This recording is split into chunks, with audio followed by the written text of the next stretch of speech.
Assalamualaikum warahmatullahi wabarakatuh. Bismillahirrahmanirrahim.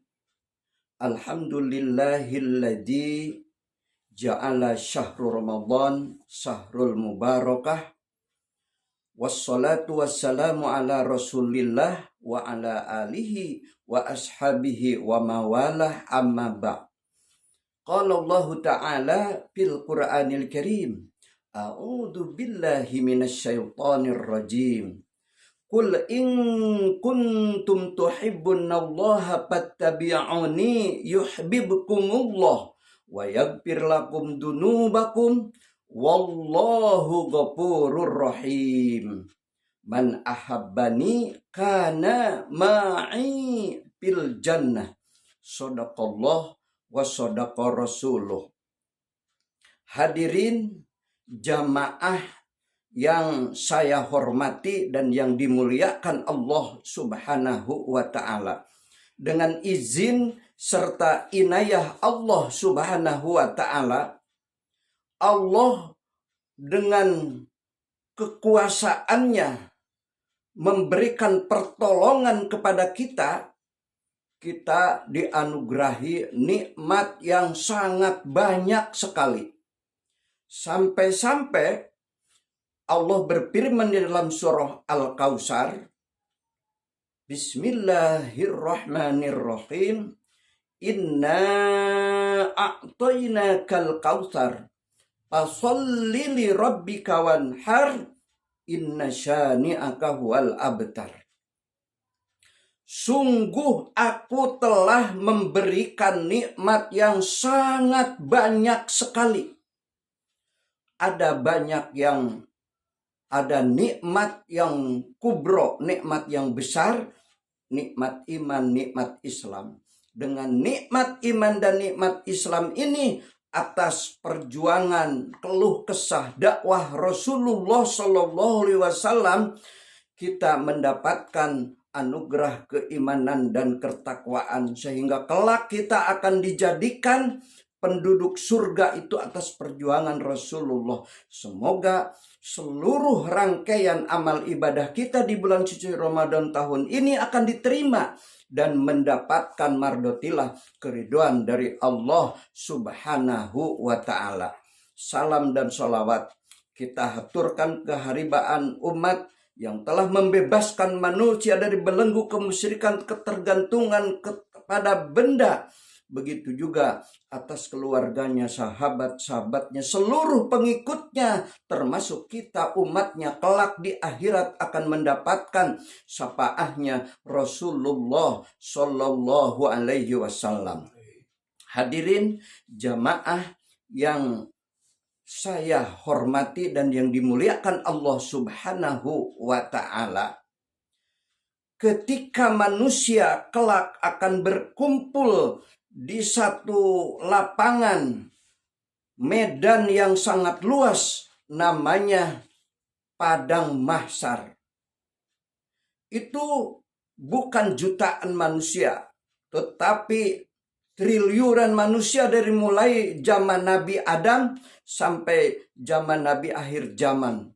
Itu akan berkumpul. Dan di Padang Mahsyar di situ akan membentang satu jembatan, namanya jembatan Shiratal Mustaqim. Itu akan menuju surga. Orang yang beriman kepada Allah akan melewati. Tetapi orang kafir itu udah ditenggelamkan oleh Allah di neraka. Nah, ketika manusia akan melewati jembatan Shiratal Mustaqim menuju surga, maka di situ Allah Subhanahu wa ta'ala memberikan kesempatan untuk melewati mizan, yaitu timbangan amal. Dan di situ juga ada hisaban. Nah, ketika manusia diintrogasi di Mahkamah Agung tertinggi di hadapan Allah Subhanahu wa ta'ala, yang hakimnya itu sudah tidak bisa disuap lagi. Nah, ketika kita diberikan pertanyaan apa yang pernah dilakukan ketika hidup di dunia supaya kita tidak disiksa oleh Allah Subhanahu wa taala, yang perlu kita miliki adalah yang kita butuhkan adalah syafaat, pertolongan dari Allah Subhanahu wa taala. Siapa yang akan mendapatkan syafaat? Yang akan mendapatkan syafaat adalah orang yang benar-benar cinta dan mencintai Allah Subhanahu wa taala. Bagaimana caranya agar kita dicintai oleh Allah? Allah berfirman di dalam Al-Quran, surah ketiga Ali Imran ayat yang ke-31. Bismillahirrahmanirrahim.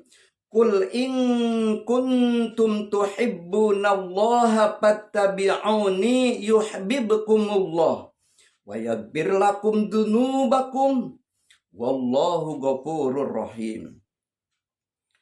Katakanlah wahai Muhammad, ketika umat manusia bertanya kepadamu, bagaimana cara mencintai aku? Maka cara mencintai aku sampaikan olehmu, jika kamu cinta kepada Allah Subhanahu wa taala, ikutilah aku. Maka Allah akan mencintai kamu dan Allah akan memberikan ampunan dari segala kesalahan dan dosa. Dan sesungguhnya Allah itu Maha Pengampun dan Maha Kasih Sayang. Man ahabbani kana ma'i fil jannah. Rasulullah telah bersabda, barang siapa orang yang cinta kepadaku, maka kelak di akhirat, di dalam surga, akan bersama-sama di sampingku atas kuasa dan izin dari Allah Subhanahu wa ta'ala. Nah, cara mencintai Rasulullah agar Allah mencintaimu dan kita akan mendapatkan syafaat, bisa melewati jembatan Shirathul Mustaqim, kita harus memperbanyak bekal ibadah kepada Allah untuk dipersembahkan nanti di hadapan Allah sebagai keberuntungan, sebagai kesuksesan. Karena orang tua kita, saudara-saudara kita itu nanti akan mempertanggungjawabkan. Sebelum kita mempertanggungjawabkan, maka perbekalan harus dipersiapkan. Caranya bagaimana? Caranya kita laksanakan ibadah puasa. Barang siapa yang di siang hari berpuasa di bulan suci Ramadan, di malam hari mendirikan qiyamul lail, sholat tarawih, gufirolahu mataqaddama min dambi, maka akan diampunkan seluruh kesalahan dan dosanya, suci, bersih, tidak ada sedikit pun kesalahan dan dosa yang telah lalu. Bahkan setelah Ramadan berpisah dengan kita memasuki hari raya Idul Fitri, kayaumi waladatu umuh, kita akan suci, bersih, persis seperti bayi yang baru dilahirkan. Maka selamat menunaikan ibadah puasa. Semoga seluruh rangkaian amal ibadah kita diterima dan mendapatkan keridhaan dari Allah Subhanahu wa ta'ala. Insya Allah di lain waktu pada gelombang yang sama kita dapat berjumpa kembali. Hadanallahu ajma'in billahi fisabilil haq. Wassalamualaikum warahmatullahi wabarakatuh.